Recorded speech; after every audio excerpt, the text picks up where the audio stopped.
ഫെബ്രുവരി 28 national science day അഥവാ ദേശീയ ശാസ്ത്ര ദിനം.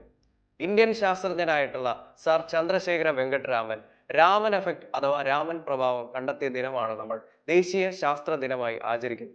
1928 ഫെബ്രുവരി 28-നാണ് ഇദ്ദേഹം രാമൻ എഫക്ട് കണ്ടുപിടിക്കുന്നത്. ഈ കണ്ടുപിടുത്തത്തിനാണ് 1930-ലെ നോബൽ സമ്മാനം അദ്ദേഹത്തിന് ലഭിക്കുന്നത്. ഈ കണ്ടുപിടുത്തത്തിന്റെ ഓർമ്മയ്ക്കായിട്ട് national council for science and technology communication എല്ലാ വർഷവും ഫെബ്രുവരി 28-ന് ദേശീയ ശാസ്ത്ര ദിനമായിട്ട് ആചരിക്കണമെന്ന് കേന്ദ്ര സർക്കാരിന് മുന്നിൽ നിർദ്ദേശം വെക്കുകയാണ്. ഈ നിർദ്ദേശം അംഗീകരിക്കപ്പെടുകയും എല്ലാ വർഷവും ഫെബ്രുവരി 28 ദേശീയ ശാസ്ത്ര ദിനമായിട്ട് നമ്മൾ ആചരിക്കുകയും ചെയ്യപ്പെടും. 1987 ഫെബ്രുവരി 28-നാണ് ആദ്യമായി നമ്മൾ ദേശീയ ശാസ്ത്ര ദിനം ആചരിച്ചത്.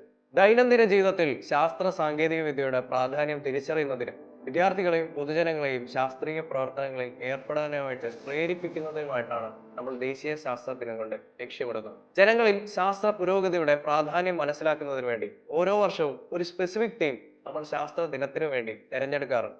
Empowering Indian youth for global leadership in science and innovation for Viksit Bharat എന്നതാണ് 2025-ലെ ശാസ്ത്ര ദിനത്തിലെ തീം. അങ്ങനെയാണെങ്കിൽ 2024-ലെ ശാസ്ത്ര ദിനത്തിലെ തീം എന്താണെന്ന് നിങ്ങൾ കമന്റ് ബോക്സിൽ കമന്റ് ചെയ്യും.